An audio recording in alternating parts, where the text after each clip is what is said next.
இயேசு கிறிஸ்துவின் சமாதானம் நம் அனைவருடைய உள்ளங்களிலும் கிறிஸ்துவின் வருகை மட்டும் ஆளுகை செய்வதாக. கிறிஸ்துவுக்குள் மிகவும் அருமையானவர்களே, இன்றைய தினத்தில் நாம் எதையாகிலும் கிறிஸ்து இயேசுவினுடைய பெயரினால் அவரிடத்தில் எதையாகிலும் கேட்டால் அதை அவர் நமக்கு தந்தருளுவார் என்று நாம் அறிந்திருக்கிறதே அவரில் நாம் வைத்திருக்கிற தைரியம் என்று பரிசுத்த வேதாகமம் நமக்கு கற்பிக்கிறது. அதாவது நாம் எதை குறித்தாகிலும் தேவனிடத்தில் இயேசு கிறிஸ்துவின் நாமத்தினாலே கேட்டோம் என்றால் அதை அவர் நமக்கு தருகிறார் என்று நாம் விசுவாசிப்பதே அவர் மேல் நாம் வைத்திருக்கிற நம்பிக்கை என்று பரிசுத்த வேதாகமம் நமக்கு கற்பிக்கிறது. இதை யோவான் எழுதின முதலாம் நிருபம் 5ஆம் அதிகாரம் 14-15 ஆகிய வசனங்களிலே இந்த இறைவார்த்தையை நாம் கண்டுகொள்ள முடியும்.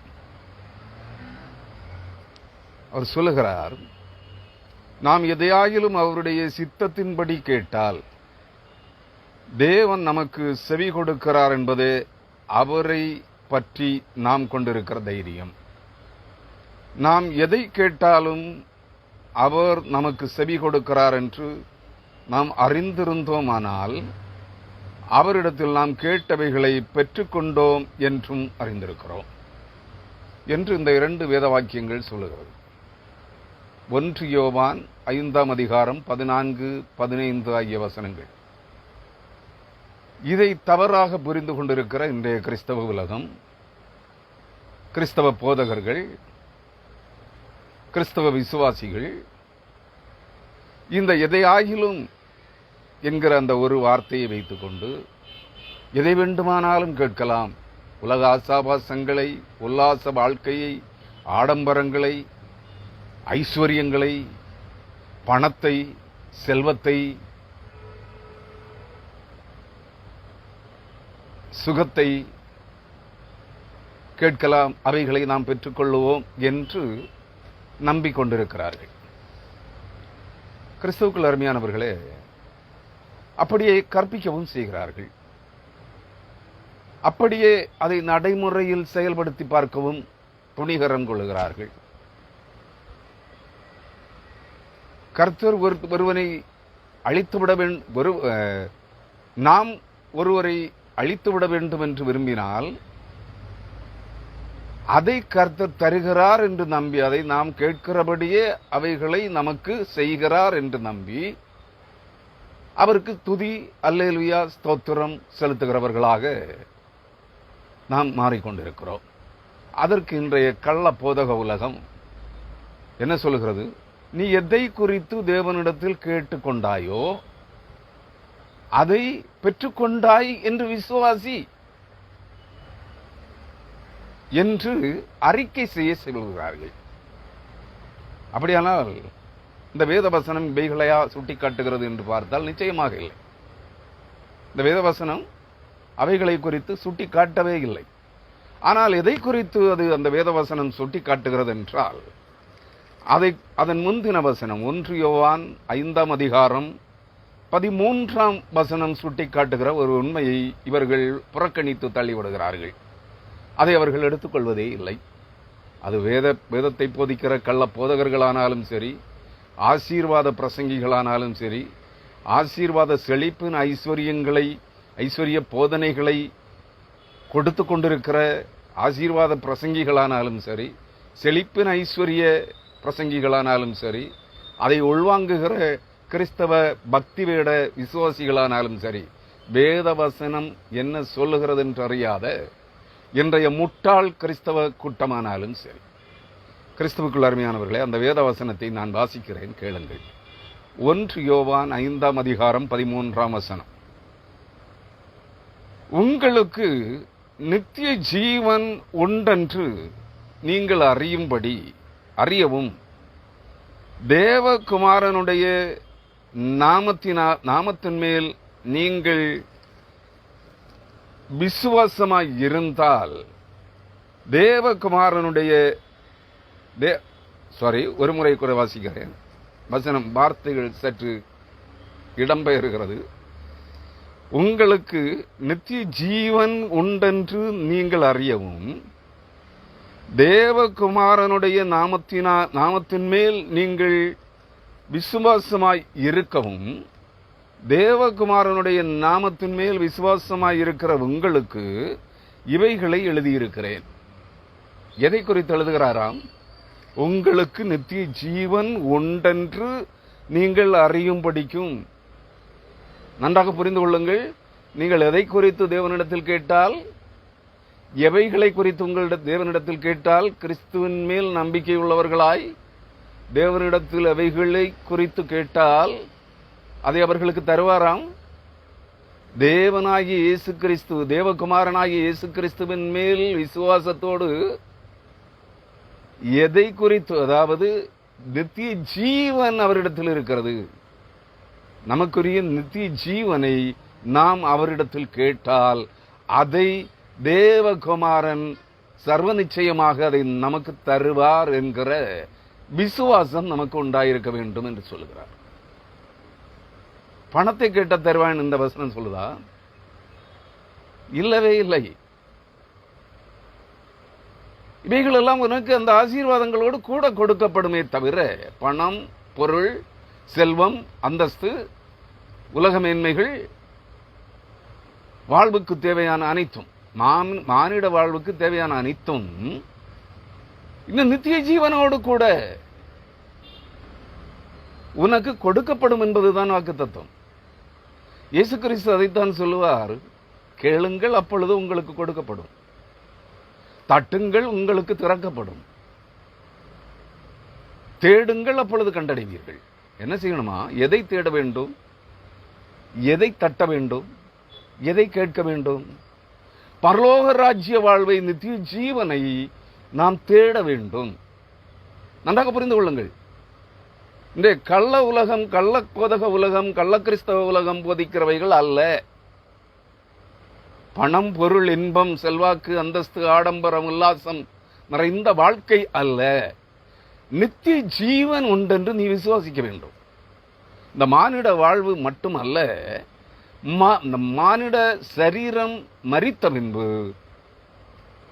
உன் ஆவி, ஜீவாத்மாவுக்கு ஒரு நித்திய ஜீவன், உன் ஆவி ஒளி உடல், உன் உள்ளான மனிதனாகிய யுவர் இன்வர்ட் நேச்சர், உன் உள்ளான மனிதனாகிய அந்த ஜீவாத்மாவுக்கு ஒரு நித்திய ஜீவன், நிலையான வாழ்வு உண்டென்று நீ விசுவாசிக்க வேண்டும்.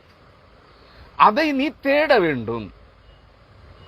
அந்த நித்திய ஜீவ வாழ்வை பெற்றுத் தருகிற இயேசு கிறிஸ்துவை, அதாவது நானே வாசல், பரலோகத்தின் வாசலாகிய, பரலோகத்தின் வாசலாகிய இயேசு கிறிஸ்துவை நீ தட்ட வேண்டும். இயேசு கிறிஸ்துவின் வாசலை, உன் இருதய கதவை தட்டி கொண்டிருக்கிறார். அநேகர் நீங்கள் ஊடகங்களிலே பார்க்க முடிகிறது, ஒரு வீட்டின் வாசலை, கதவை தட்டி கொண்டு இயேசு கிறிஸ்து நிற்பது போல சித்திரங்களை படைக்கிறார்கள். இல்லைங்க, உன் இருதயத்தின் வாசலை அவர் தட்டி கொண்டிருக்கிறார். அவருக்கு உன் இருதயத்தை நீ திறந்து கொடுக்க வேண்டும் என்பதற்காக, உன் இருதயத்தை எனக்கு தா, எனக்கு திறந்து தா என்று உன் இருதயத்தின் வாசலை அவர் தட்டி கொண்டிருக்கிறார். ஆகவே நீ பரலோக ராஜ்யமாகிய, நித்திய ஜீவனாகிய கிறிஸ்துவை உன் உள்ளத்திலே பெற்றுக்கொள்வதற்காக நீ பரலோக ராஜ்யத்தின் வாசலை தட்டிக்கொண்டே இருக்க வேண்டும். நானே வாசல் என்றார். பரலோக ராஜ்யத்தின் வாசல் யார்? இயேசு கிறிஸ்துவே. ஆக இயேசு கிறிஸ்துவாகிய வாசலை, பரலோகத்தின் வாசலை, இயேசு கிறிஸ்துவாகிய பரலோகத்தை நீங்களும் நானும் தட்டி கொண்டே இருக்க வேண்டும். நீங்கள் அதை முதலாவது தேட வேண்டும். தேடுங்கள் கண்டடைவீர்கள். நீ கண்ட பிற்பாடு அதன் வாசலை, கிறிஸ்துவை, பரலோக ராஜ்யத்தின் வாசலை, பரலோக ராஜ்யத்தை நீங்கள் தட்டி கொண்டே இருக்க வேண்டும். தட்டுங்கள், உங்களுக்கு திறக்கப்படும். கேளுங்கள், அப்பொழுது உங்களுக்கு கொடுக்கப்படும். கேட்கிற எவனும் பெற்றுக்கொள்ளுகிறான். நன்றாக புரிந்து கொள்ளுங்கள், உலக ஆசீர்வாதங்கள் அல்ல. இங்கே எந்த சூழ்நிலையிலும் தேவனுடைய சித்தம் உலக ஆசீர்வாதங்களை கேட்டு பெறுவதல்ல. பணம், பொருள், இன்பம், ஆடம்பரம், உல்லாசம், செல்வாக்கு, அந்தஸ்து, சம்பாத்தியம், உலக ஆசீர்வாதங்களை கேட்டு பெற்றுக்கொள்வது தேவனுக்கு சித்தம் அல்ல, தேவனுடைய விருப்பம் அல்ல. நீங்கள் நித்திய ஜீவனை கேட்டு பெற்றுக்கொள்ள வேண்டும் என்பதே பரலோக ராஜ்யத்தின் மறுமை வாழ்வை, உரிமை பங்கை நீங்கள் இயேசு கிறிஸ்துவின் வழியாக, வாசலாகி இயேசு கிறிஸ்துவின் வழியாக நித்திய ஜீவனாகிய கிறிஸ்துவிடம் கேட்டு பெற்றுக்கொள்ள வேண்டும் என்பதே ஆவியாயிருக்கிற பரலோக தேவனுடைய விருப்பமாக இருக்கிறது. அதை நீங்கள் கேட்க வேண்டும். கேட்கிற எவனும் பெற்றுக்கொள்ளுகிறான் என்று இயேசு கிறிஸ்து சொன்னார். கேளுங்கள். எதை கேளுங்கள்? பணத்தை கேட்காதீர்கள், செல்வத்தை கேட்காதீர்கள், ஆடம்பர வாழ்வை கேட்காதீர்கள், உலக அந்தஸ்தை கேட்காதீர்கள், உலகத்தின் ஐஸ்வர்யங்கள் அனைத்தையும் உன்னிடத்தில் சேர்க்க வேண்டும் என்று கேட்காதீர்கள். அழிவற்ற நித்திய ஜீவனை, உன் அழிவற்ற, அழிக்கப்பட முடியாத உன் ஜீவாத்மாவை, உன் ஆவி ஒளியுடல் சரீரமாகிய உன்னுடைய உள்ளான மனிதனுடைய நித்திய ஜீவனை நீ தேவனிடத்தில் கேட்க வேண்டும். அதை இயேசு கிறிஸ்துவின் வழியாக கேட்க வேண்டும். அதை இயேசு கிறிஸ்துவின் வழியாக கேட்கிற போது கிறிஸ்துவே ஜீவனின் ஒளியாய் இருக்கிறார், கிறிஸ்துவே நித்திய ஜீவனாக இருக்கிறார் என்கிற நம்பிக்கையோடு, கிறிஸ்துவே பரலோகமாக இருக்கிறார், இயேசு கிறிஸ்துவே பரலோக ராஜ்யத்தின் வாசலாக இருக்கிறார், அவர் வழியாகவே நான் அதை கேட்க வேண்டும், பெற்றுக்கொள்ள வேண்டும் என்கிற விசுவாசத்தோடு நீ நித்திய ஜீவனையும் உன் ஆத்மாவின் ரட்சிப்பையும் குறித்து கேட்பாயானால் அதை அப்பொழுதே நீ பெற்றுக் கொண்டிருக்கிறாய் என்று நீ விசுவாசிக்கலாம். நீ விசுவாச அறிக்கை செய்யலாம், அதற்காக ஸ்தோத்திரம் செலுத்தலாம், அதற்காக கர்த்தரை மகிமைப்படுத்தலாம், அதற்காக கர்த்தரை ஸ்தோத்தரித்து அவரை கனப்படுத்தலாம், அதற்காக நீ ஆமேன் சொல்லலாம். அப்படியே ஆயிற்று ஆண்டவரே என்று நீ அதற்காக ஆமேன் சொல்லலாம். சும்மா ஆமேன், அல்லேலூயா, ஸ்தோத்திரம், பிரைஸ் தி லார்ட் என்கிற வார்த்தைகள் எல்லாம் மற்றவர்களுக்கு கட்டளையிடுவதற்கல்ல. நீ பாஸ்டர், கள்ளப்பிரசங்கி, அல்லேலூயா சொல்லுங்கள், ஒரு அல்லேலூயா சொல்லுங்கள் பார்க்கலாம். நீ எல்லாம் அல்லேலூயா சொல்ற அர்த்தம் தெரியுமா அவனுக்கு? ஒரு ஆமேன் சொல்லுங்கள் பார்க்கலாம். புறம்போக்கு பயக்க அத்தனை பேரும் அல்லேலூயா, ஆமேன், ஸ்தோத்திரம், பிரைஸ் தி லார்ட் என்கிற தேவனுக்குரிய துதி, கனம், மகிமை அனைத்தையும் தாங்கள் கேட்டு பெற்றுக்கொள்ளுகிற ஓநாய் கூட்டமாக இருக்கிறார்கள். அவர்கள் ஒரு ஆமேன் சொல்லுங்க பார்க்கலாம் அப்படின்னா நீ அவனுக்கு ஆமேன் சொல்ற அர்த்தம் தெரியுமா அவனுக்கு? அவங்க ஒரு அல்லேலியா சொல்லுங்க பார்க்கலாம்னா நீ அவனுக்கு அல்லேலியா சொல்ற. அல்லேலியா என்றால் என்ன அவனுக்கு தெரியாது. ஆமேன் என்றால் என்ன? அப்படியே ஆயிற்று அல்லது அப்படியே ஆகட்டும் என்று பொருள். எதற்கு? அது நீ தேவனுக்குத்தான் சொல்ல வேண்டும். இந்த ஓநாய் புரட்டு உபதேசிகளுக்கு அல்ல, கள்ள தீர்க்கதரிசிகளுக்கு அல்ல, இந்த அசுத்த ஆவிகளால் பீடிக்கப்பட்டு நாடகம் நடத்தி கொண்டிருக்கிற நடன வேடதாரி, சினிமா வேடதாரிகளுக்கு அல்ல. நீ தேவனுக்கு செலுத்த வேண்டும். அதை புரிந்து கொள். நீ இந்த பக்தி வேட ஓநாய், கள்ள காணிக்கை பொறுக்கி ஓநாய்களுக்கு சொல்லுகிறாய் என்றால் நீ கர்த்தனை கனவீனப்படுத்துகிறாய். நீ சொல்லுகிற ஆமேனினால் எந்த பிரயோஜனமும் உனக்கு இல்லை, உனக்கு சாபமே வரும். நீ சொல்லுகிற அல்லேலியா என்ற வார்த்தையினால் காரணமின்றி அல்லேலியா, அல்லேலியா என்றால் யாவே யெகோவா என்னும் இயேசு கிறிஸ்துவை மகிமைப்படுத்துகிறேன் அர்த்தம் புரிந்து தானே சொல்கிறாய்? அல்லே என்றால் கர்த்தரை மகிமைப்படுத்துங்கள்.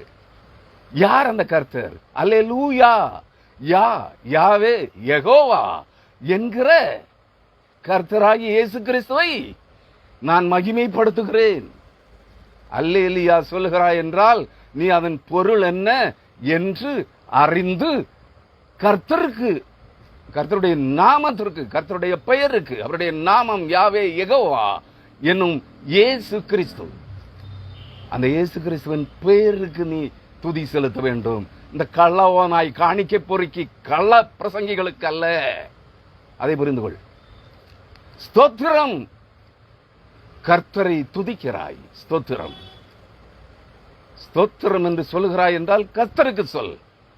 காணிக்கை பொறுக்கி கள்ள போதகர்களுக்கு, கள்ள பிரசங்கிகளுக்கு, கள்ள திருக்குத்தரிசிகளுக்கு, கள்ள அப்பாத்தோலர்களுக்கு, ஆவி அசுத்தாவிகளால் நிறைந்த பொறுக்கி ஓநாய்களுக்கு நீ ஸ்தோத்திரம் செலுத்தாதே. அவனை கண்ட உடனே ஸ்தோத்திரம் பாஸ்டர், அல்லேலியா பாஸ்டர். ஏன் முட்டாள் கிறிஸ்தவர்களே, நான் உங்களை பார்த்து பேர்க்கிறேன். அல்லேலியாவுக்கு அர்த்தம் தெரியுமா? ஸ்தோத்திரம் என்றால் அர்த்தம் தெரியுமா?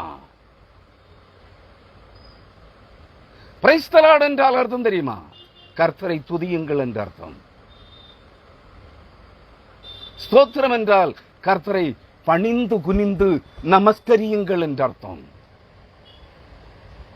சங்கீதத்திலே பரிசுத்த அலங்காரத்தோடு கர்த்தருடைய நாமத்தை பணிந்து குனிந்து தொழுது கொள்ளுங்கள் என்ற அர்த்தம் ஸ்தோத்திரம். பிரைஸ் தி லார்ட் என்றால் கர்த்தரை துதியுங்கள் என்ற அர்த்தம். நீ அவன் பிரைஸ் தி லார்ட், ஒரு பிரைஸ் தி லார்ட் சொல்லுங்க பார்க்கலாம்.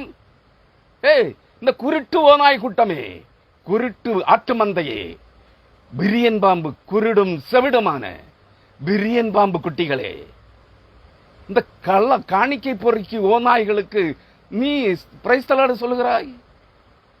Price the Lord pastor, praise the Lord brother, praise the Lord sister. யாருக்கு? கர்த்தரை தான் துதிக்கணும் பிரைஸ் தி லார்ட்ங்கிற வார்த்தையினால.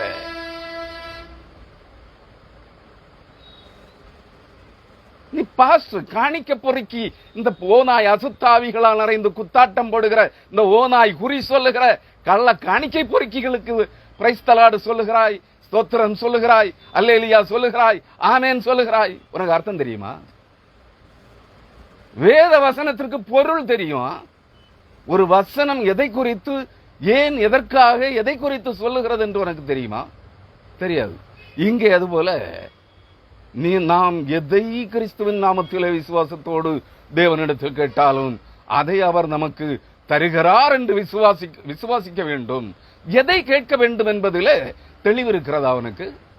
பணத்தை கேட்க சொன்னாரா? உலக ஐஸ்வர்யங்களை கேட்க சொன்னாரா? உலகத்தின் பேர் புகழை, உலக மேன்மைகளை கேட்க சொன்னாரா? உலக அந்தஸ்தை கேட்க சொன்னாரா? ஆடம்பரமான வாழ்க்கையை கேட்க சொன்னாரா? உல்லாசம் நிறைந்த வாழ்க்கையை அனுபவிக்கும்படியாக கேட்க சொன்னாரா? இல்லையா. நித்திய ஜீவனை, நித்திய ஜீவன் உண்டு என்று நீ விசுவாசிக்க வேண்டும். அதை இயேசு கிறிஸ்துவின் வழியாக பெற்றுக்கொள்வேன் என்று ஆவியாய் இருக்கிற நித்திய ஜீவனாகிய ஆவியின் ஒளியாயிருக்கிற கிறிஸ்துவனிடத்தில் இருந்த அந்த நித்திய ஜீவன் நான் இயேசு கிறிஸ்துவின் வழியாக இயேசு கிறிஸ்துவின் நாமத்தினாலே பெற்றுக்கொள்ளுவேன் என்று நீ விசுவாசிக்க வேண்டும். நித்திய ஜீவனை என்றாயிலும் ஒரு நாள் உங்கள் வாழ்க்கையில கேட்டிருக்கிறீர்களா? தெரியாம கேட்கிறேங்க. அநேகருடைய ஜபங்களை கேட்டிருக்கிறேன். நான் அநேக திருச்சபைகளிலே ஜபங்கள் நடத்தி இருக்கிறேன், ஜப கூட்டங்கள் நடத்தி இருக்கிறேன்.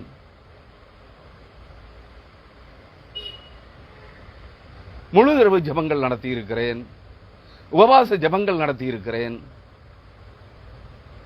எங்க ஒரு சபையிலையும் ஒரு போதகரோ, ஒரு ஊழியக்காரனோ, ஒரு திருக்குத்தரிசியோ, ஒரு அப்பாத்தோலனோ, ஒரு காணிக்க பொறுக்கி பிரசங்கியோ, ஒரு விசுவாசியோ நித்திய ஜீவனை கேட்டு ஜபித்ததாக நான் கேட்டதில்லை, எனக்கு நினைவும் இல்லை. ஏறக்குறைய 28, 29 ஆண்டுகள் நான் ஊழியம் செய்திருக்கிறேன். எனக்கு அப்படி ஒருவர் நித்திய ஜீவனை கேட்டு ஒரு போதகரோ, ஒரு ஊழியரோ, ஒரு விசுவாசியோ ஜபித்ததாக எனக்கு நினைவில்லை. ஆத்மாவின் ரட்சிப்பை கேட்டு ஒருவர் கூட ஜபித்ததாக எனக்கு நினைவில்லை. எல்லாரும் சுகத்தை தாரும், பலத்தை தாரும், ஆசீர்வாதத்தை தாரும், பண கஷ்டத்தை மாற்றும், சுகவீனங்களை மாற்றும், ஆசீர்வாதங்களை தாரும், என் சத்துருக்களை அழித்து போடும், பிசாசை கட்டும், உபத்திரவங்களில் இருந்து எனக்கு விடுதலை தாரும். இதைத்தான் கேட்கிறானே தவிர ஆத்துமாவின் ரட்சிப்பை கேட்டவன் ஒருவனும் இல்லை, கேட்கும்படி பிரசங்கித்தவனும் ஒருவனும் இல்லை, நித்திய ஜீவனை கேட்டு ஜபித்தவனும் இல்லை, நித்திய ஜீவனை கேட்டு ஜபியுங்கள் என்று சொன்னவனும் இல்லை, பிரசங்கித்தவனும் இல்லை. ஆனால் வேதம் சொல்லுகிறது, உங்களுக்கு நித்திய ஜீவன் உண்டென்று நீங்கள் அறியவும். அறியணும்னா அவனுக்கு தான் சொல்லணும் தானே. தேவன் சொல்லி இருக்கிறார் தம்முடைய ஊழியக்காரர்களை கொண்டு. அதை எடுத்து நான் உனக்கு சொல்ல வேண்டும், சொல்லத்தக்கவன் ஒருவனும் இல்லை. அப்படின்னா தேவனால் அனுப்பப்பட்டவன் தேவனுடைய வார்த்தைகளை பேசுவான். அப்படின்னா இவங்க எல்லாம் யாரு? வேலை வாய்ப்புகளுக்காக, சம்பாத்தியங்களுக்காக, ஊழியத்தை ஒரு தொழிலாக நினைத்து அவைகளினால் வருகிற காணிக்கைகளுக்காக, மாத சம்பளத்திற்காக, தினக்கூலிக்காக ஊழியத்துக்கு வந்த பொறுக்கிகள்.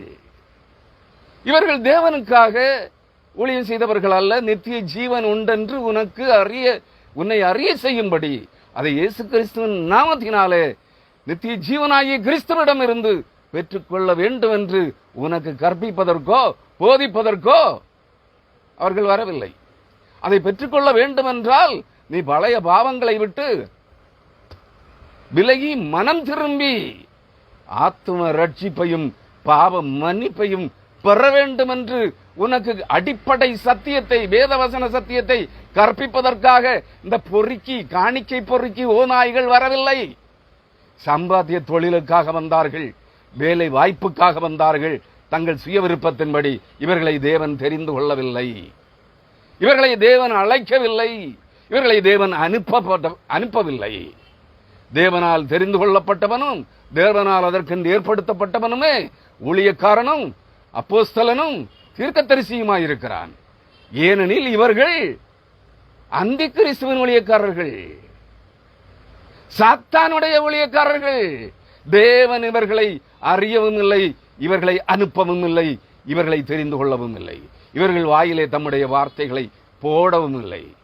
உலகத்தின் அதிபதி, உலக ஐஸ்வர்யங்களுக்கு அதிபதி சாத்தானுடைய ஊழியக்காரர்கள் இவர்கள். அவனை திருப்திப்படுத்துவதற்கு உங்களுக்கு கற்பிக்கிறார்கள். ஆனா வேதாகமத்தை கையில வச்சுக்கிறான். புரியுதா? புரிந்து கொண்டால் கேளுங்கள், இல்லைன்னா எனக்கு ஒரு சாபம் போட்டுட்டு போயிடுங்க. உங்க சாபம் ஒண்ணு என்ன ஒண்ணும் செய்யாது. எனக்கு இந்த 28, 29, 30 வருஷங்களுக்குள்ள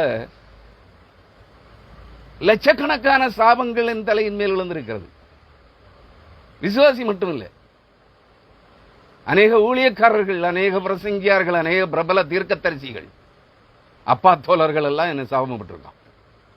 ஆனா எனக்கு ஒரு மயிர்லையும் தொடல. நான் கலங்கி போகவும் இல்லை. நன்றாக புரிந்து கொள்ளுங்கள்.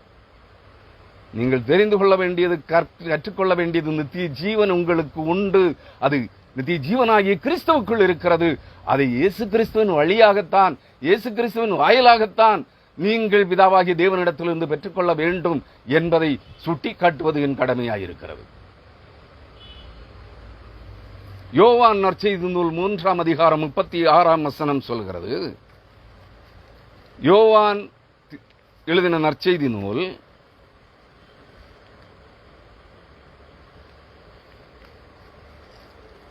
6ஆம் அதிகாரம் 40ஆம் வசனம் சொல்கிறது.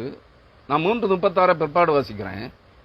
முதலாவது யோவான் 6ஆம் அதிகாரம் 40ஆம் வசனம் சொல்கிறது, குமாரனை கண்டு அவரிடத்தில் விசுவாசமாய் இருக்கிறவன் எவனோ அவன் நித்திய ஜீவனை அடைவதும் நான் அவனை கடைசி நாளில் எழுப்புவதும் என்னை அனுப்பினவருடைய சித்தமாயிருக்கிறது.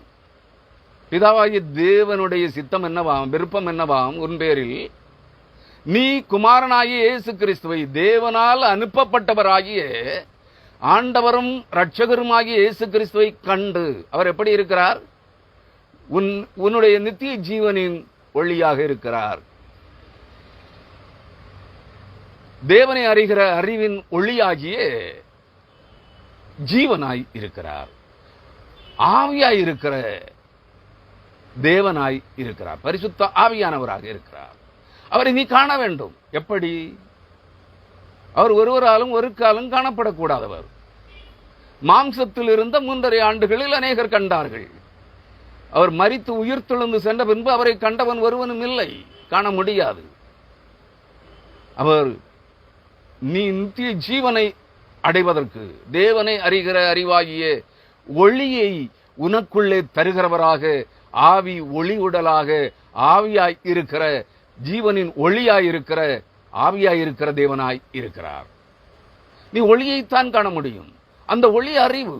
அந்த ஒளியை நீ தேட வேண்டும் என்றால் சத்திய வசனத்தின் வாயிலாக தேட வேண்டும்.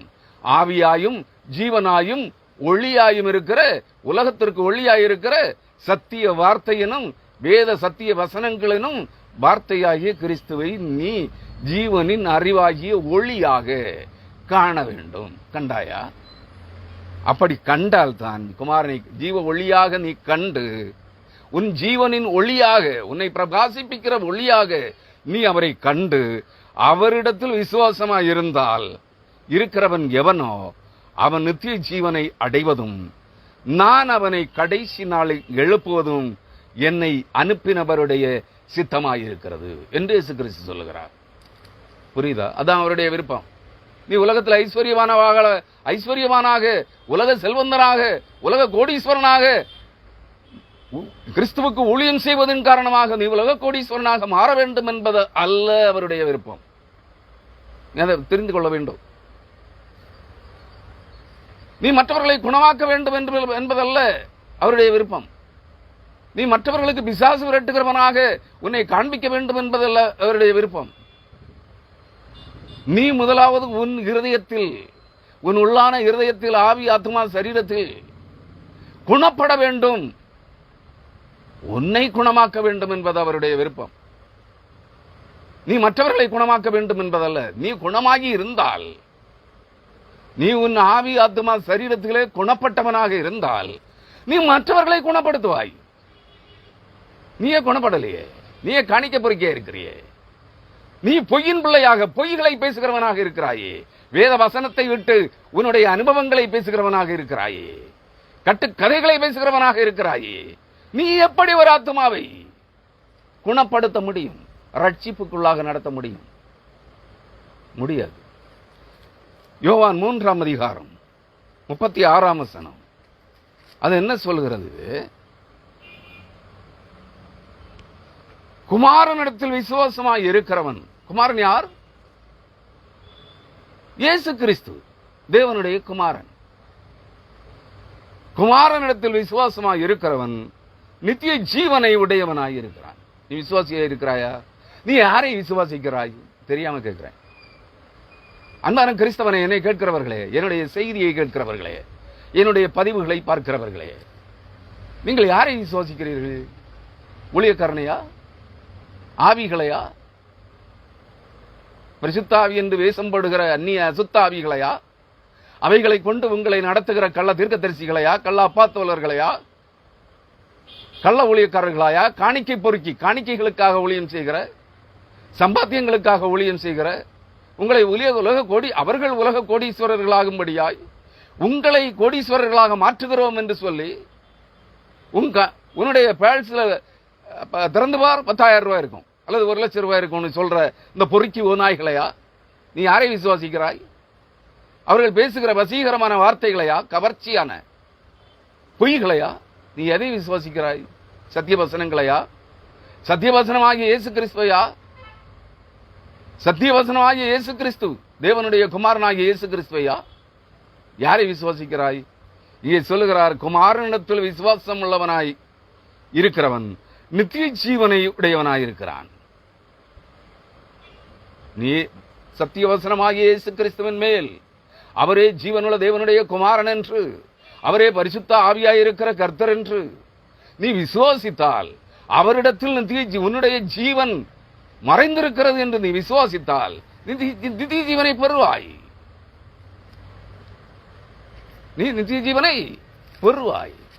விசுவாசியாதவனோ, குமாரனை விசுவாசியாதவனோ, இயேசு கிறிஸ்துவாகிய தேவகுமாரனை விசுவாசியாதவனோ, அவரிடத்தில் உன்னுடைய ஜீவன் இருக்கிறது என்று நம்பாதவனோ ஜீவனை காண்பதில்லை, தேவனுடைய கோபம் அவன் மேல் நிலை நிற்கும் என்றார்.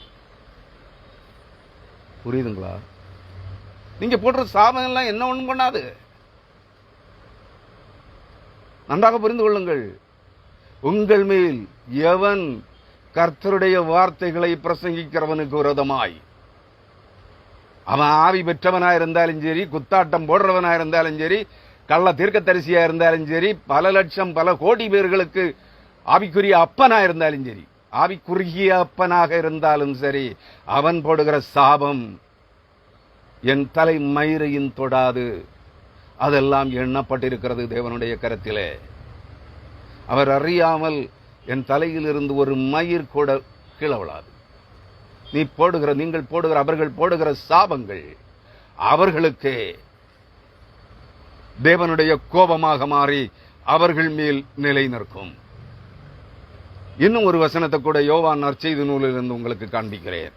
யோவான் 17ஆம் அதிகாரம் 3ஆம் வசனம். நீங்கள் அதை புரிந்து கொள்ள வேண்டும். அதற்காக எல்லா செய்திகளிலும் நான் இவைகளை சுட்டிக்காட்டுவதுண்டு. ஆனாலும் இந்த செய்தியிலே அவரால் அனுப்பப்பட்டவர் யார், தேவனுடைய குமாரன் யார், தேவன் யார் என்பதை நீங்கள் இந்த வசனத்தின் வாயிலாக கற்றுக்கொள்ள வேண்டும். அதற்காக அதை காண்பிக்கிறேன். யோவான் 17ஆம் அதிகாரம் 3ஆம் வசனம். ஒன்றான மெய் தேவனாகிய உம்மையும், அதாவது ஒன்றான மெய் தேவனாகிய உம்மை என்றால் யார்? அவர் பிதா குமாரன் பரிசுத்த ஆவியாயிருக்கிற ஒரே தேவன். நன்றாக புரிந்து கொள்ளுங்கள். ஒன்றான மெய் தேவனாகிய உம்மையும், பிதாவும் அவரே, குமாரனும் அவரே, பரிசுத்த ஆவியானவரும் அவரே. நன்றாக நினைவில் வைத்துக் கொள்ளுங்கள். நீர் அனுப்பினவராகிய இயேசு கிறிஸ்துவையும் அறிவதே நித்திய ஜீவன். நீர் அனுப்பினவராகிய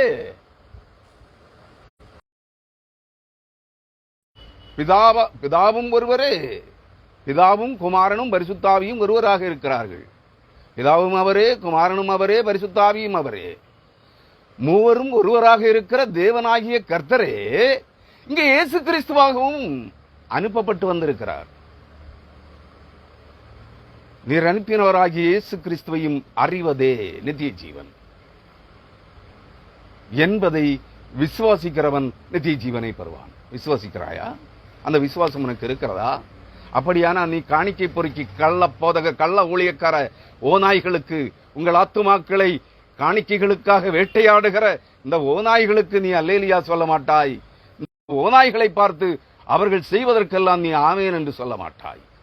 நீ அவைகளுடைய பொருள் அர்த்தம் என்ன என்று அறிந்து அந்த வார்த்தைகளுக்கு உரிய மரியாதையை, உரிய கனத்தை, மகிமையை, துதியை, ஸ்தோத்திரத்தை உன் தேவனுக்கு செலுத்துவாய். ஆனால் நீங்கள் எல்லாம் பிசாசின் சந்ததிகளுக்கு, பிசாசின் ஊழியக்காரர்களாகிய அந்தி கிறிஸ்துவின் சேனைகளுக்கு கர்த்தருக்குரிய துதி, கன, மகிமை அனைத்தையும் செலுத்திக் கொண்டிருக்கிறீர்கள், பொருள் அர்த்தம் என்னவென்று அறியாமலே. கிறிஸ்துவுக்குள் அருமையானவர்களே, நான் சொல்லுகிறேன், இங்கே தேவன் சொல்லுகிறார், நாம் எதையாகிலும் அவருடைய சித்தத்தின்படி கேட்டால், தேவனுடைய சித்தம் எதுவாக இருக்கிறது? நீங்கள் நித்திய ஜீவனை பெற்றுக்கொள்ள வேண்டும் என்பதே அவருடைய சித்தமாக, அவருடைய அநாதி தீர்மானமாக, அவருடைய விருப்பமாக இருக்கிறது. புரியுதா? கிறிஸ்துவுக்குள் அன்பானவர்களே, இன்னும் ஒரு வசனத்தை கூட நான் உங்களுக்கு சுட்டிக்காட்டி செய்தியை நிறைவுக்கு கொண்டு வர விரும்புகிறேன். யாக்கோபு எழுதின நிருபம் 1ஆம் அதிகாரம் 5ஆம் வசனம். உங்களில் ஒருவன் ஞானத்தில் குறைவுள்ளவனாய் இருந்தால் யாவருக்கும் சம்பூரணமாய் கொடுக்கிறவரும் ஒருவரையும் கடிந்து கொள்ளாதவருமாகிய தேவனிடத்தில் கேட்க கடவன், அப்பொழுது அவனுக்கு கொடுக்கப்படும். யாருக்கு கொடுக்கப்படும்? எது கொடுக்கப்படும்? ஒருவன் ஞானத்தில் குறைவுள்ளவனாக இருந்தால். இதுக்கு அர்த்தம் என்ன? ஞான ஸ்நானம் என்கிற ஞானத்தில் முழுகுதல். நான் ஏற்கனவே அநேக செய்திகளிலே சொல்லியிருக்கேன். ஞானம் என்பது, ஸ்நானம் என்றால் முழுகுதல். ஞானம் என்றால் தேவனை அறிகிற அறிவாகிய அறிவில் ஞானத்தில் முழுகுதல். தேவனை அறிகிற அறிவாகிய இறை ஞானத்தில் முழுகுதல் ஞான ஸ்நானம். நீ அதை பெற்றிருக்கிறாயா? உனக்கு யாராவது கொடுத்திருக்கானா? இல்ல நீ பெற்றிருக்கிறியா? இல்ல மற்றவங்களுக்கு கொடுத்திருக்கிறியா? இதை அந்த காணிக்க பொறிக்கு பயர்கள்ட்ட கேட்குறீங்களா? அவ ஆணா இருக்கட்டும் பெண்ணா இருக்கட்டும் கேட்டிருக்கீங்களா? ஞான ஸ்நானத்துக்கு என்ன பொருள், என்ன அர்த்தம்னு? ஸ்நானம் என்றால் முழுகுதல். அவன் ஞான ஸ்நானம்னா முழுகுறதுங்கிறான். ஞானம் என்றால் தேவனை அறிகிற அறிவாகி இறை ஞானத்தில் முழுகுதல் ஞான ஸ்நானம். யாராவது முழுகி இருக்கீங்களா? அப்படின்னா தேவன் யார் என்று நீ அறிந்திருப்பாய். அதே தேவன் தான் உன்னை ரட்சிக்கும் பொருளாக இயேசு கிறிஸ்துவாக அனுப்பப்பட்டு வந்தவர் என்று அறிந்திருப்பாய். அவர்தான் இப்பொழுது பரிசுத்தாவியானவராக செயலாற்றிக் கொண்டிருக்கிறார் என்று அறிந்திருப்பாய். பிதாவாகிய தேவனும் உன் இரட்சகராகிய இயேசு கிறிஸ்துவும் பரிசுத்த ஆவியானவராகிய என்னை மீட்டுக் கொள்ளுகிறவராகிய பரிசுத்த ஆவியானவரும் ஒருவரே. அவர்தான் கர்த்தர், அவர்தான் இயேசு கிறிஸ்து, அவர்தான் யாவே யெகோவா எனும் நாமமுள்ள தேவன் என்று நீ அறிந்திருப்பாய். இது உனக்கு தெரியலையே. ஒருத்தன் யெகோவாங்கிறான், அது வேற என்கிறான். ஒருத்தன் பிதா எங்களுக்கு வேண்டாம், குமாரன் தான் வேணுங்கிறான். ஒருத்தன் பரிசுத்தாவி மட்டும் போதுங்கிறான். என்னையா இது? தேவன் இல்லாத இடத்தில் பரிசுத்தாவியானவரும் இருக்க மாட்டார், குமாரனாகிய இயேசு கிறிஸ்துவும் இருக்க மாட்டார்.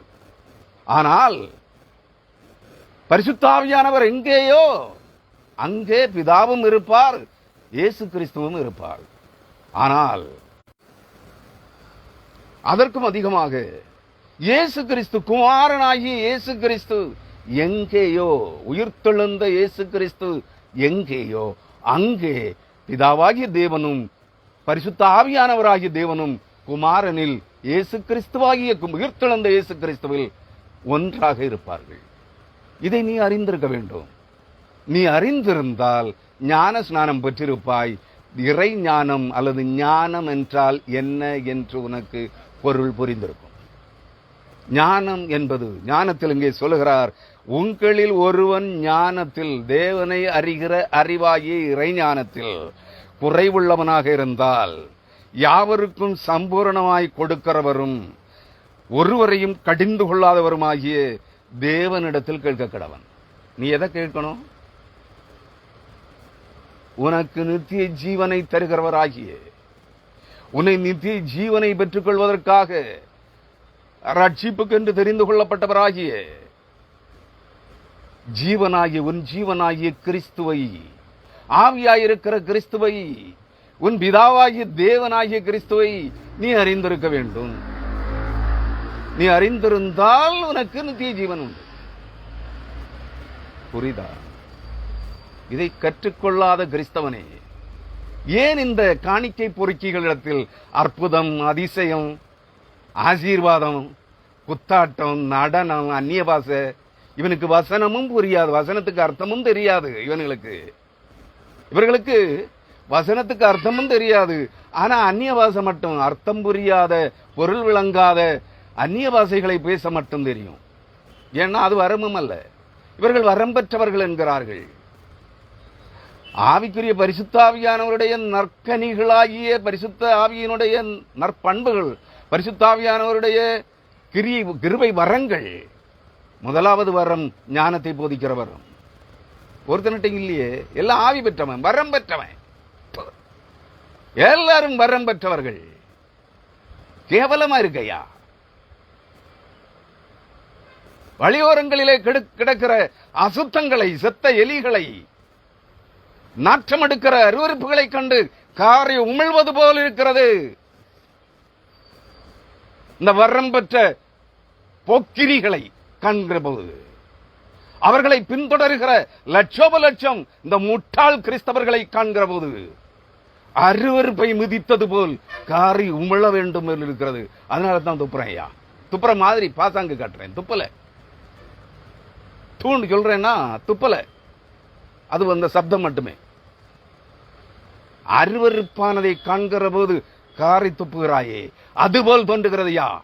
இந்த முட்டாள் கிறிஸ்தவ கூட்டத்தை காண்கிற போது, இந்த ஆவி குறுகி போன கள்ள பிரசங்கிகளை காண்கிற போது, இந்த குத்தாட்டம் போடுகிற அந்நியபாசைக்காரர்களை, ஆவி பெற்றவர்களை காண்கிற போது அருவருப்பாக தோன்றுகிறது. ஐயா, நீ அருவருப்பானவனாக இருக்கிறாயா?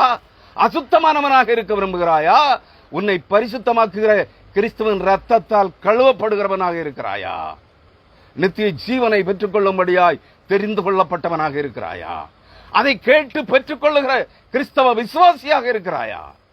உன்னை நீயே கேள்வி கேட்க வேண்டும். இது உன் இருதயத்தை குத்துகிறதாக இருக்க வேண்டும். இந்த செய்தி நீ உன்னை ஆராய்ந்து பார்க்க வேண்டும். நீ எவைகளை இதுவரை கேட்டாய் தேவனிடத்தில்?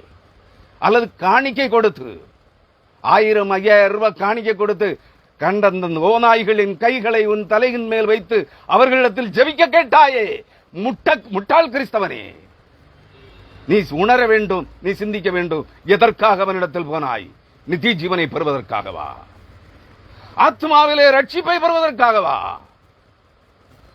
இல்லையே, உன் பாவத்தை இன்னும் உன்மேல் அதிகமாய் சுமத்திக் கொள்வதற்காகத்தானே அவனிடத்தில் ஜபிக்க போனாய் காணிக்கை கொடுத்து. அவனுக்கு உனக்கு காணிக்கத்தான் தேவை. புரியுதா? உன் ஆத்மா அழிந்தால் என்ன, நீ நித்திய நரகத்துக்கு போனால் என்ன, அதை குறித்து அவன் கவலைப்பட மாட்டான். அவன் உலக கோடீஸ்வரர்களின் வரிசையில் உலகம் பூரா சுற்றி உல்லாசமான வாழ்க்கையை அனுபவிக்கிற உல்லாசமாய் வாழ்கிறவனாக மாற வேண்டும். அதான் அவனுடைய நோக்கம். உங்களை ஏமாற்றிக் கொண்டிருக்கிறார்கள் எல்லா போதகர்களும். அப்படியே ஒரு 110% பேர் உண்மையான சத்திய வசனத்தை மட்டும் பிரசங்கிக்கிறவர்கள் இருக்கிறார்கள் என்று ஆணையிட்டு சொல்லுகிறேன். நான் ஏற்றுக்கொள்ள முடியுமா? அதனால் தான் யாக்கோபு சொல்லுகிறார், உங்களில் ஒருவன் ஞானத்தில் குறைவுள்ளவனாக இருந்தால், தேவனை அறிகிற அறிவாகிய இறைஞானத்தில் குறைவுள்ளவனாக இருந்தால், யாவருக்கும் சம்பூரணமாய் கொடுக்கிறவரும் ஒருவரையும் கடிந்து கொள்ளாதவருமாகிய நீ ஞானத்தை கேட்கிற போது அவர் உன்னை கடிந்து கொள்ள மாட்டார்.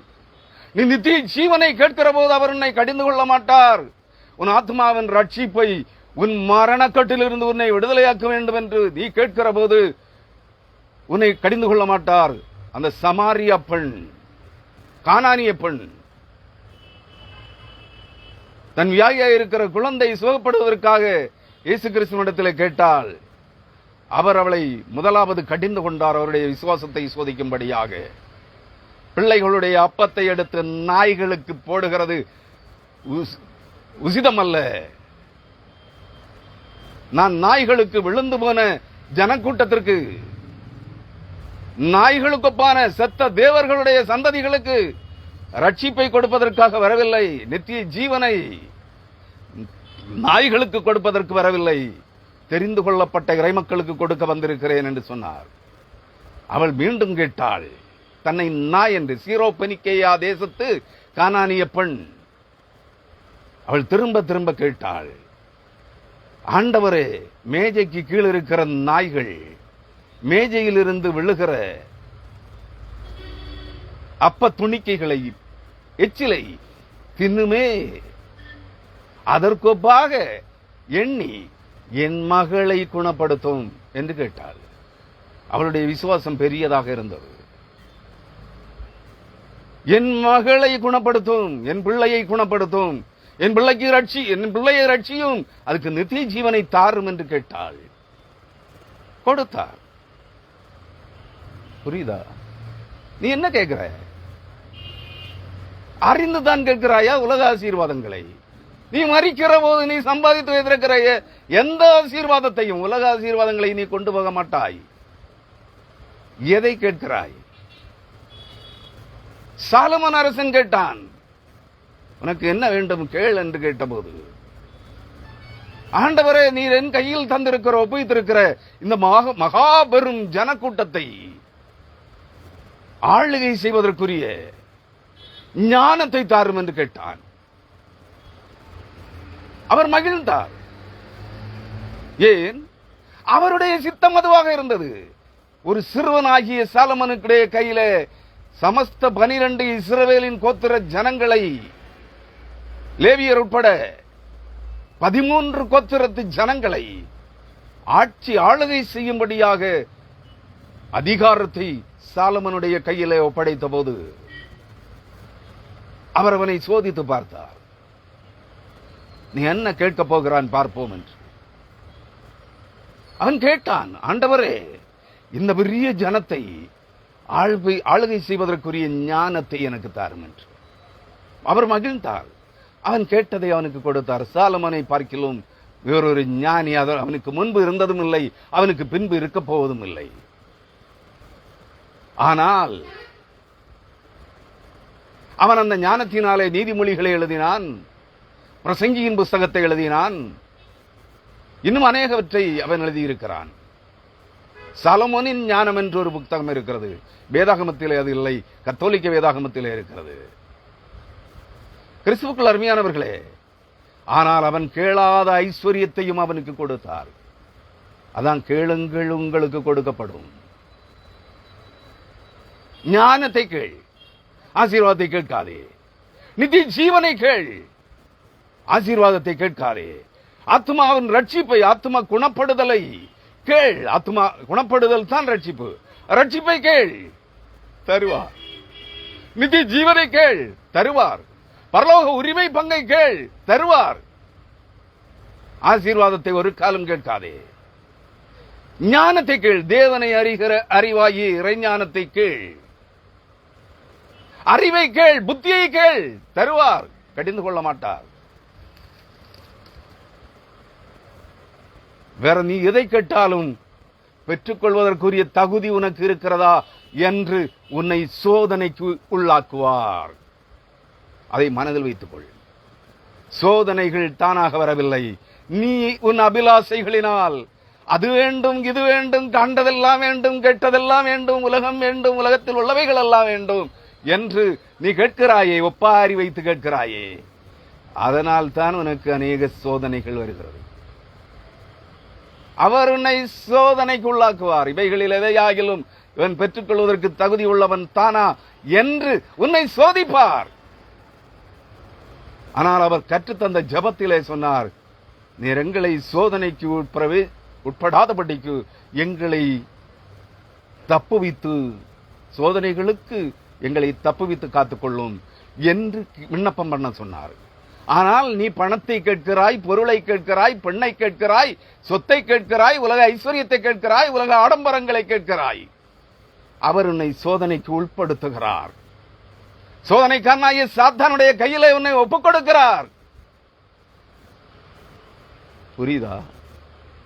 நீ ஞானத்தை கேள், தேவனை அறிகிற அறிவாகிய இறைஞானத்தை கேள், உன் ஆத்மாவின் பாவ மன்னிப்பை கேள், உன் ஆத்மாவின் ரட்சிப்பை கேள், உன் நித்திய ஜீவனை கேள், உன் பரலோக ராஜ்யத்தின் உரிமை பங்கை கேள். அதைத்தான் கேட்கவும், தேடவும், தட்டவும், கேட்கவும் சொன்னார். கேட்கிற எவனும் பெற்றுக் கொள்கிறான். கேட்கிறாயா? யாவருக்கும் சம்பூர்ணமாய் கொடுக்கிறவரும் ஒருவரையும் கடிந்து கொள்ளாதவருமாகிய தேவனிடத்தில் கேட்க கடவன். எதை கேட்க கடவன்? உங்களில் ஒருவன் ஞானத்தில் குறைவுள்ளவனாக இருந்தால், தேவனை அறிகிற அறிவாகிய இறைஞானத்தில் குறைவுள்ளவனாக இருந்தால், அதை சகலவற்றையும் சம்பூரணமாய் எந்த குறைவுமின்றி கொடுக்கிற, நிறைவாக கொடுக்கிற, பொங்கி வழியும்படி கொடுக்கிற, நிறைந்து வழியும்படி கொடுக்கிற அந்த தேவனிடத்தில் கேளுங்கள், கேட்க கடவன். அப்பொழுது அவனுக்கு கொடுக்கப்படும். அப்பொழுது அவனுக்கு கொடுக்கப்படும். 1 யோவான் 5ஆம் அதிகாரம் 14ஆம் வசனம். இதைத்தான் பரிசுத்த ஆவியானவர் பரிசுத்த யோவான் மூலமாக சொல்லுகிறார். நாம் எதையாகிலும் அவருடைய சித்தத்தின்படி, அதாவது அவருடைய விருப்பத்தின்படி, அவருடைய தேவனுடைய மன விருப்பத்தின்படி கேட்டால் அவர் நமக்கு செவி கொடுக்கிறார் என்பதே அவரை பற்றி நாம் கொண்டிருக்கிற தைரியம். நீ உன் தேவனை அறிகிற அறிவாகிய இறைஞானத்தை கேட்டால், உன் ஆத்மாவின் குணப்படுதலாகிய ஆத்ம ரட்சிப்பை கேட்டால், பாவ மன்னிப்பை கேட்டால், உன் நித்திய வாழ்வாகிய நித்திய ஜீவனை கேட்டால், அந்த நித்திய வாழ்வை வாழ்வதற்கு உரிய இடமாகிய பரலோக ராஜ்யத்தின் உரிமை பங்கை கேட்டால், அவர் ஒருபோதும் உன்னை கடிந்து கொள்ள மாட்டார். அவர் வசனங்களை கை கொள்ள வேண்டும், அதன்படி நடக்க வேண்டும் என்று மட்டும் சொல்லும், கற்பிப்பார். உனக்கு நீ கேட்கிறவைகளை தருவார். ஆனா பணத்தை கேட்டா தரமாட்டாரு, சம்பாத்தியம் கேட்டா தரமாட்டாரு, வீட்டை கேட்டா தரமாட்டாரு, காரை கேட்டா தரமாட்டாரு.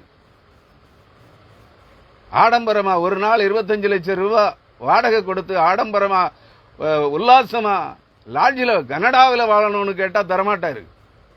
அங்க தூதனை எல்லாம் அனுப்பி உனக்கு காரும், நீ கேட்ட காரும் தரமாட்டாரு, அங்க உனக்கு வீடும் தரமாட்டாரு. இதெல்லாம் புறம்போக்குவோ நாய்கள், சாத்தானுடைய சந்ததிகள், கள்ள தீர்க்கதரிசிகள் என்பதை உணர்ந்து கொள்ளுங்கள். நீ மரணப்படுக்கையில் இருந்து அந்த வியாதி குணமாக்கப்பட்டு நீ ரட்சிக்கப்பட வேண்டும் என்று கேட்டால் உன் மரணப்படுக்கையில் இருக்கிற உன்னை குணப்படுத்துவார். உன் இதய சுத்தத்தின்படி நீ எதை கேட்க வேண்டும்? நித்திய மரணத்தின் பிடியில் இருந்து, வாயிலிருந்து என்னை தப்புவித்து என்னை ரட்சியும், என்னை குணமாக்கும், என்னை ரட்சியும், என்னை மீட்டுக் கொள்ளும் என்று கேட்டால் உன்னை மரணப்படுக்கையின் வியாதியில் இருந்து உன்னை குணப்படுத்துவார். அதுக்காக மோகன் சீலாசரத்து கட்டி வச்சிருக்கிற அந்த காணிக்கை பொறுக்கி கட்டி வச்சிருக்கிறான காஸ்மோபாலிட்டன் ஹாஸ்பிட்டல், உனக்கு விசுவாசிக்கு நோய் வந்தா காஸ்மோபாலிட்டன் ஹாஸ்பிட்டலுக்கு போகணும். அவன்கிட்ட வியாதி குணப்படுத்துகிற வரையும் இருக்கு. கேவலமா தெரியல? பச்சை போய் தனக்கு நோய் வந்தா உங்ககிட்ட ஜபிக்க கேட்கிறான், உங்களுக்கு நோய் வந்தா அவனுக்கிட்ட ஜபிக்க கேட்கறீங்க. ஆனா அவனுக்கு நோய் வந்தா அவனுக்கு உங்ககிட்ட ஜபிக்க கேட்கிறான். அவன் பொண்டாட்டிக்கு நோய் வந்தா அப்பல்லோ ஹாஸ்பிட்டலுக்கு போறான். அவங்க உங்களுக்காக உங்ககிட்ட இருந்து காணிக்க பொறுக்கி காஸ்மோபாலிட்டன் ஹாஸ்பிட்டல் பல ஆயிரம் கோடி கொள்ளையடித்து காஸ்மோபாலிட்டன் 4 மாவடியில காஸ்மோபாலிட்டன் ஹாஸ்பிட்டல் கட்டியிருக்கான். அங்க அவன் படுக்க மாட்டான், போய் அந்த ஹாஸ்பிட்டல் போய் அவன் குணப்படுத்துவதற்கு சிகிச்சை எடுக்க மாட்டான். அவன் பொண்டாட்டிக்கு காய்ச்சல் வந்தா அந்த காஸ்மோபாலிட்டன் ஹாஸ்பிட்டல் 4 மாவடி ஹாஸ்பிட்டல்ல அந்த பிச்சை எடுத்து கட்டின காணிக்க பைசா பிச்சை எடுத்து கட்டின அந்த ஹாஸ்பிட்டல்ல தன் பொண்டாட்டிக்கு வைத்தியம் பார்க்க மாட்டான். அதுக்கு அப்பல்லோ, மதுரையில் இருக்க அப்பல்லோ ஹாஸ்பிட்டலுக்கு போவான். இதெல்லாம் பேத்தா உங்களுக்கு தெரியல? நீ தேவனால் நடத்தப்படுகிறவனாக இருந்தால், நீ தேவனை அறிகிற அறிவிலே மூழ்கி தேவ ஞானத்தை பெற்றவனாக இருந்தால் இந்த பொய்களை கூறி பணம் சம்பாதித்திருக்க மாட்டாய், அவர்களை தேடி ஓடி இருக்க மாட்டாய். சத்திய வசனம் உன் கையிலே கொடுக்கப்பட்டிருக்கிற சத்திய வசனத்தை நீ கற்று அதை தெளிந்து கொண்டு தேவ சமூகத்திலே அமர்ந்திருந்து, தேவனே இந்த வேத வசனத்தினுடைய அர்த்தம், பொருள், இதன் பொருள் என்ன என்று எனக்கு விளக்கி நான் அறிந்து கொள்வதற்கு உம்முடைய ஞானத்தை தாரும் என்று கேட்டிருப்பாய். கேட்ட? கேட்கல, கேட்க மாட்டீங்க. கேளுங்கள், அப்பொழுது உங்களுக்கு கொடுக்கப்படும். கர்த்தர் தாமே இந்த வார்த்தைகளின் வழியாக உங்களை தம்மை அறிகிற அறிவின் இறைஞானத்திலே முழுகி இறைஞானம் பெற்றவர்களாக, ஞானத்தை போதிக்கிறவர்களாக, அறிவை உணர்த்துகிறவர்களாக, விசுவாசத்தை இந்த சம்பூர்ணமாய் தேவனை அறிகிற அறிவாகிய இறைஞானத்தை பெற்றுக் கொள்வதற்காக, நித்திய ஜீவனை பெற்றுக் கொள்வதற்காக, ஆத்ம ரட்சிப்பை, ஆவி ஆத்மா சரீரத்திலே உள்ளான மனிதனிலே நீங்கள் குணப்படுகிற, பாவம் மன்னிக்கப்பட்டு குணப்பட்டு ஆத்ம ரட்சிப்பை பெற்றுக் கொள்ளுகிறவர்களாக, அதன் வழியாக நித்திய ஜீவனை பெற்றுக்கொள்ள உங்களை வழிநடத்துவாராக. ஆமேன், ஆமேன், ஹல்லேலூயா.